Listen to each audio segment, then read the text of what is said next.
I love cities, not only because of the abundance of transit, but also because they bring people together, and the fact that they can have lots of content condensed together. The stores, restaurants, events, buildings, you name it. These are what motivate people to leave their homes every day and be human beings.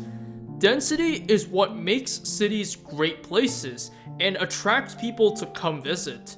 When I go out to explore a city or town, one of the things I've recently come to really appreciate is the rich, authentic history. Cities have so much subtle history that you can find, beyond just major tourist attractions and what schools teach. How can we do better for the future without learning from the past? In my opinion, one of the most underappreciated technological marvels is actually trains. Their overall efficiency is not to be underestimated, and trains help build communities. It's honestly shocking how much rail North America used to have before we started ripping them up, for better or for worse.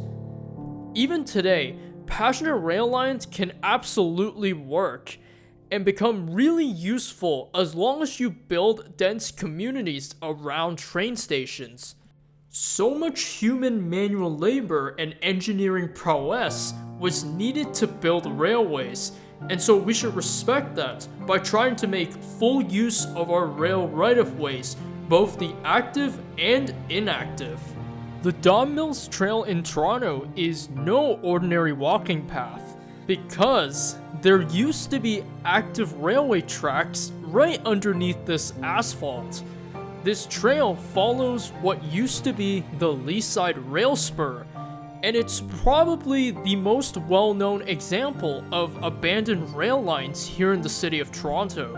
I first learned about the Leaside Spur back in 2024 when I went on a nature walk with my friends on this rail trail. I walked the trail again earlier this year to make this video, and so that's why you guys will see a mix of footage from this year and 2024. The trail runs from Oriole, going alongside the CN Bala subdivision for a while, which is what Richmond Hill GO trains would use today, as well as the soon-to-return Northlander train and the Via Rail Canadian for southbound runs only, because northbounds have to go up the Newmarket sub first, do this Y-ing action here at Snyder, go on the York sub until the Doncaster Diamond to go onto the Bala sub there, before splitting off and going down to the Sunnybrook Park area to where the CP North Toronto subdivision is.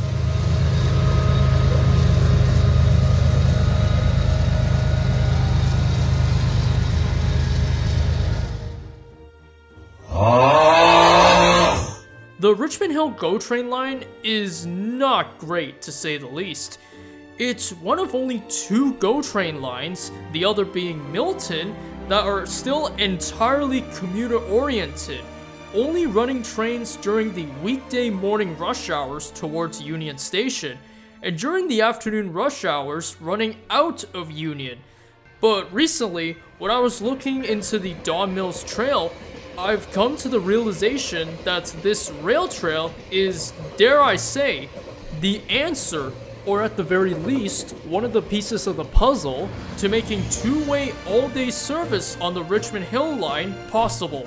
So therefore, I decided to make it my mission to learn and understand the railroad history in Toronto's Leaside to the best of my ability. Currently, it does look as if the odds are kind of stacked against the Richmond Hill line for any hopes of its expansion.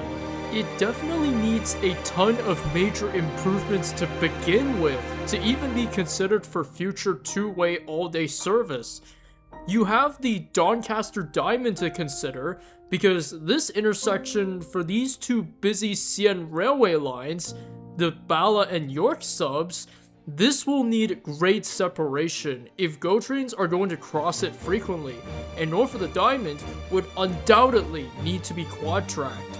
We should move Oriole Station north so passengers actually have a good connection to the Leslie subway station, and quite frankly, it's at such an awkward location.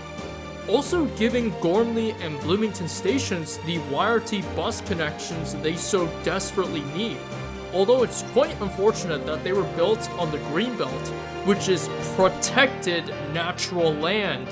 Perhaps even an extension to Beaverton as well, via Mount Albert and Pefferlaw? I'm curious to hear what you guys think in the comments down below. But most importantly, you already have rapid transit within Toronto. Line 1, which will later be extended up to Richmond Hill. Line 4, which will later be extended east. And the future Ontario line that already supplement what the Richmond Hill line does. People living north and east of Richmond Hill already take the Barrie and Stouffville lines. So in reality, there isn't that many cars we would even alleviate off the Don Valley Parkway just by giving Richmond Hill two-way all-day service.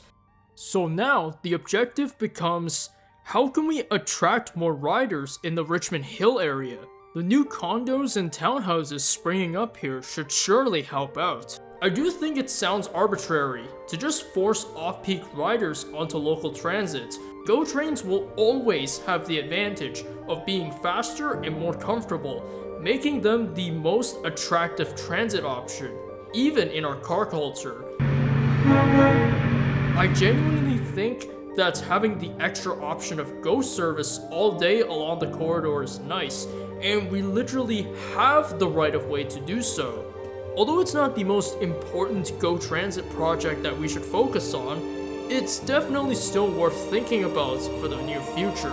During my first visit to the rail trail back in 2024, I met up with my friends at York Mills Gardens, a plaza at York Mills Road and Leslie Street, and almost immediately I saw some classic Toronto bunching going on here, with 3 996 Wilson Express buses running this close together.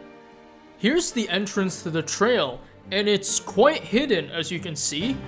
Walking alongside York Mills Road, you can see that a bunch of vehicles are being stored here, including from Rogers? Yeah, nestled into this underpass here is apparently a storage lot for Rogers vehicles. The first bit of the rail trail simply passes between various commercial and business properties. You might think there's not much going on here, until you start seeing these little reminders of the rail infrastructure that used to be here.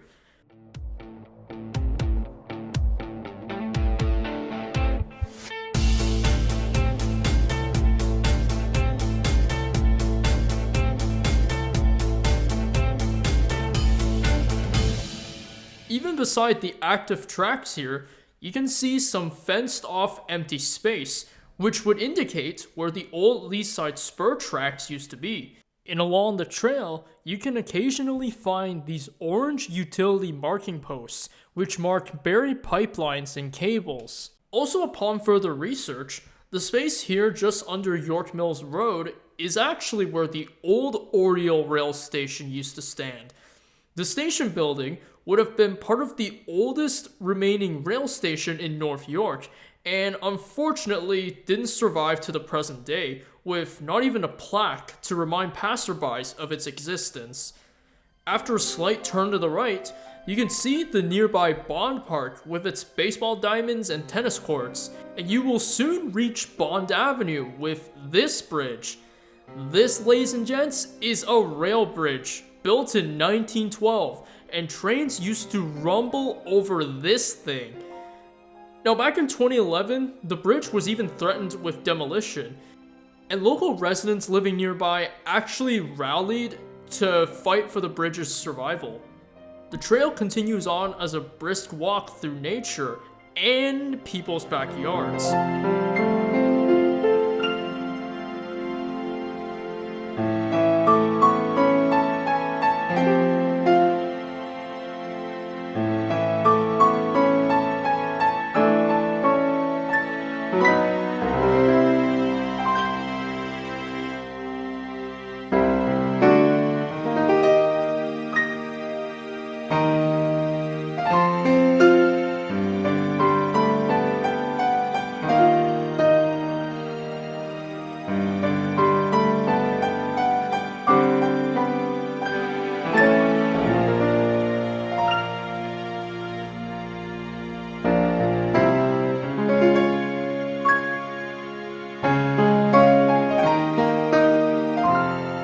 Townwood Drive, there's an intersection of walking paths. You can see the first official homage, if you will, of the rail spur's history, with this turntable-like display featuring a pair of exposed rails. And this will be a relatively common sight throughout the Leaside Spur rail trail. No idea if those were even from the actual rail right-of-way, but a significant yet subtle homage to rail history nonetheless. A bit further south is where the trail crosses Lawrence Avenue East, with a crosswalk for both pedestrians and cyclists. Now for some reason, there's a second walking trail here, which splits off south of Lawrence from the main trail, and runs parallel to it down to Overland Drive.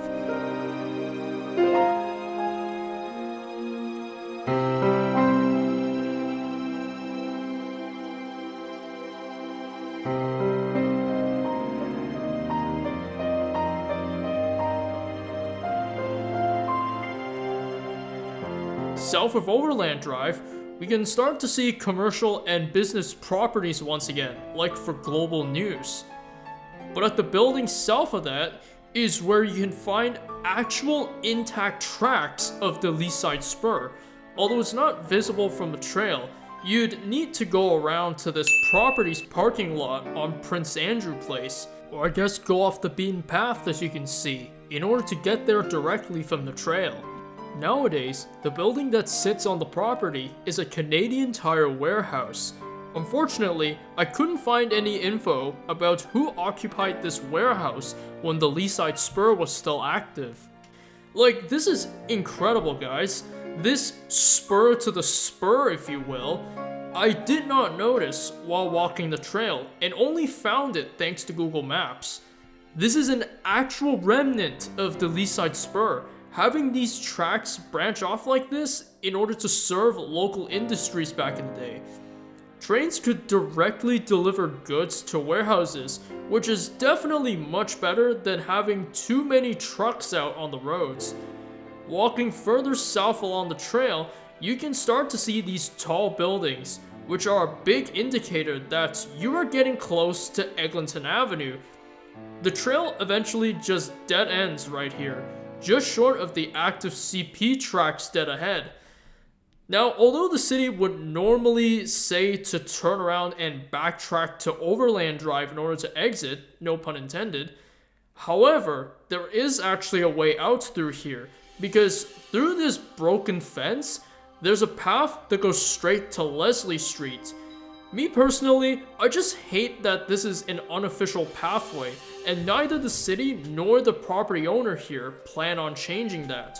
So if you guys happen to come here, please stay on the walking path and don't wander off. Walking down Leslie Street, you can see the views of Sunnybrook Park, a car showroom for some reason, and this developing area of new condos. Also this sign, which is not kidding you. Don Mills really was one of the first planned post-war suburbs in Canada. Kind of ironic how the Leaside Spur isn't actually in the Leaside area. Pretty soon, you'll arrive at Sunnybrook Park Station for the recently opened Line 5 Eglinton Crosstown LRT. When I was here back in 2024 with my friends, we ended up seeing a Line 5 test train, which was quite the treat as it was an uncommon sight back in the day. Of course, I will talk in detail about Line 5 Eglinton in a future video.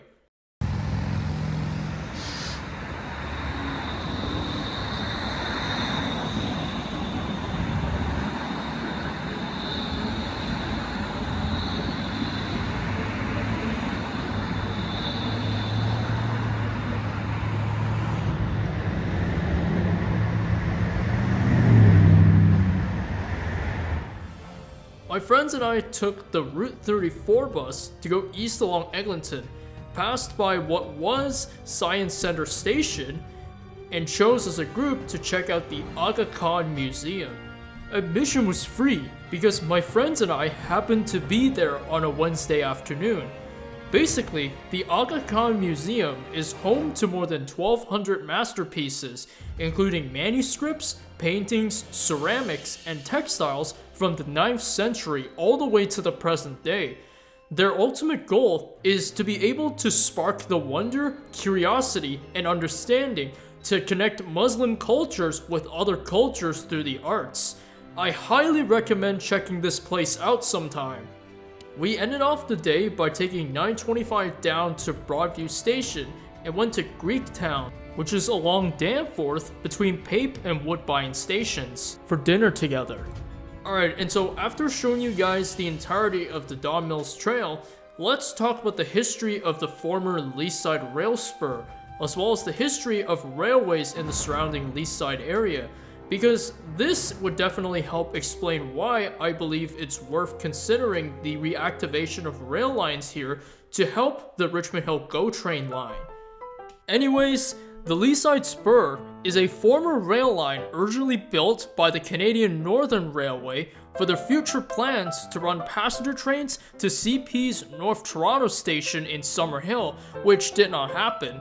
That station building is now wonderfully restored and used as an LCBO store, although the idea is still floating around to hopefully run a future GO Transit Midtown line through there and reactivate the station.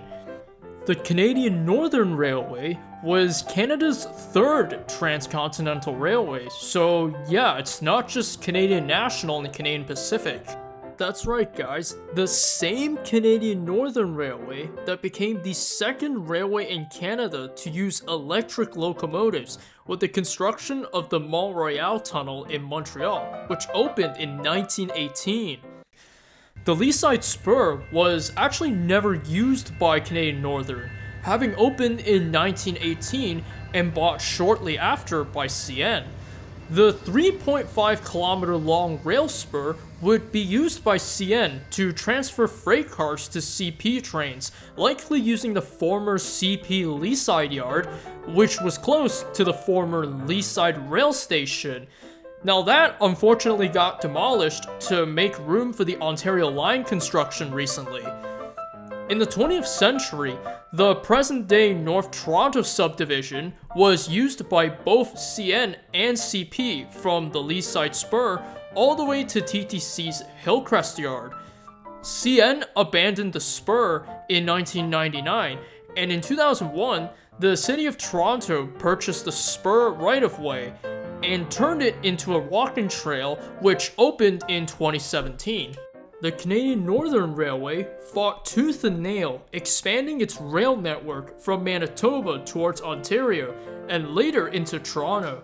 By which I mean aggressively competing with Canadian Pacific and the Grand Trunk Railway, who also later went bankrupt and was acquired by CN. They were actually able to start running passenger rail service from Toronto Union Station to Parry Sound in 1906, and Toronto to Trenton in 1911, which later got extended to Ottawa 2 years later. By 1914 though, Canadian Northern was struggling financially, but they were still able to make Toronto to Vancouver rail service happen in 1915, drilling the final spike for this new transcontinental railway in Basque, British Columbia. Toronto Union Station was incredibly overcrowded at this point, and that led Canadian Northern to make an agreement with Canadian Pacific for the then under construction North Toronto Station. CP would build and own the station, while Canadian Northern would pay them to use it, although CP did plan on having certain trains of its own using it as well. Here's an example of CP's train schedule at North Toronto. The federal government took over the Canadian Northern Railway in 1917 and had already taken control of various other railways beforehand to create the Canadian Government Railways. Both of these railways would then lead to the creation of Canadian National Railway as a Crown Corporation in 1919. Leaside was founded by William Lee, incorporated as a postal village in the 1880s on the lands of the York Township, and later became a town in 1913. In 1967, Metropolitan Toronto consisted of 6 boroughs, which included the Old City of Toronto, East York, Etobicoke, North York, Scarborough, and York, with the latter 5 all becoming cities by 1983. Leaside became part of East York. Now, for those of you who don't know, the Ontario government in 1998 had all 6 original boroughs of Toronto amalgamated together to become the mega-sized city of Toronto that we know of today. This amalgamation bill, pushed by Mike Harris, a former premier of Ontario, was unpopular to say the least. It was basically forced upon, thanks to municipalities being, quote, the creatures of the province when it comes to politics. The Leaside neighborhood, with its denser housing, is tight-knit as a post-war working-class community. Houses like these, with their bright red bricks, are very commonly found here in Leaside, and were built using the same bricks as the old factories where people used to work in. It was meant to be a meticulously planned upper-class neighborhood and become the new Rosedale of Toronto, their oldest corporate planned suburb at that. West of Laird Drive was to be zoned for residential development, while the east was for industrial use. In 1912, Canadian Northern Railway investors Donald Mann and William Mackenzie hired Frederick Todd to plan for the development of Leaside, hoping to generate funds towards the new Canadian Northern facilities that the railway desperately wanted to establish within Toronto.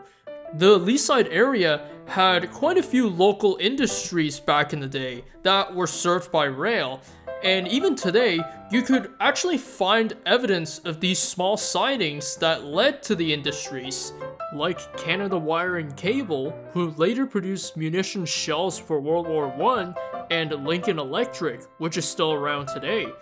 Leaside became a manufacturing hub in the 1930s and was known for its wartime contributions. Durant Motors took over the Canada Wire and Cable factory space in the 1920s as the 3rd largest car manufacturer in Canada, competing with GM's Oldsmobile cars. Durant Motors later built their headquarters in 1928 here in the southwest corner of Laird and McRae Drives. The building facade was luckily preserved and will become part of a new retirement community. The Leaside Aerodrome, located in the space between Wicksteed and Eglinton Avenues, was used for flight training and was where Canada's first airmail landed back in 1918. Development of Leaside was slow, however, due to Canadian Northern's bankruptcy and its awkward location, funny enough, with the nearby Don River. At the end of the day, the Canadian Northern Railway built the Leaside neighborhood.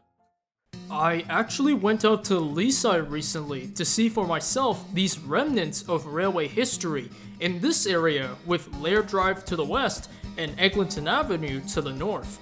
This place here, at the Leaside Village Plaza, you might think it's a typical Longo's, but no! It actually used to be an engine shop originally built for the Canadian Northern. Can you believe it? In just 2 years, the engine shop building went from this empty, dilapidated state to this, reopening as a new Longo's location in 2012. I walked around the store and unfortunately couldn't find a plaque or anything commemorating this history. Ben, is this guy blind? These lines on the ground here, I'm not even sure if they mark where the rails used to be. But guess what? East of the Longo's, you can indeed find intact bits of rail at multiple places, and they serve as cool little reminders of the network of tracks that used to spur out from the main line, which is the North Toronto subdivision, and leading to different factories, warehouses, as well as that Longo's train shed.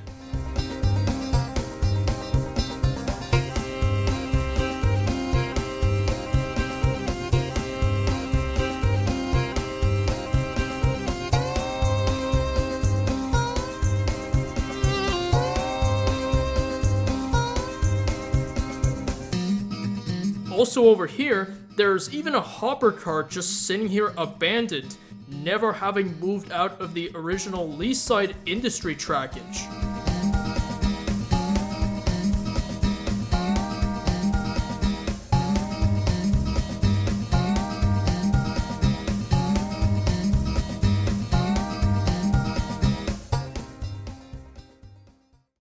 To allow for two-way all-day service on the Richmond Hill line, not only do we need to reactivate the Leaside Spur, but the CP Dawn branch as well, which goes from here, near Bayview Avenue, and the CP North Toronto subdivision, all the way down here to Riverdale Park West, where it will join back up with the current Richmond Hill line alignment down to Union Station.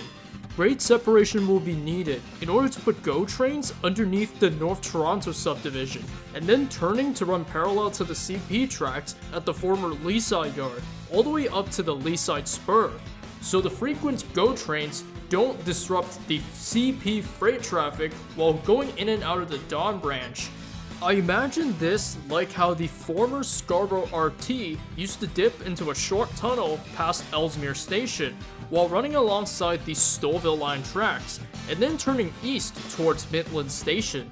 This new Richmond Hill line alignment can perhaps even allow for a new GO station at Sunnybrook Park to connect with the recently opened Line 5 Eglinton. This crucial connection was not even done with the current Richmond Hill line alignment, which ended up crossing Eglinton Avenue in between Winford and Sloane stations.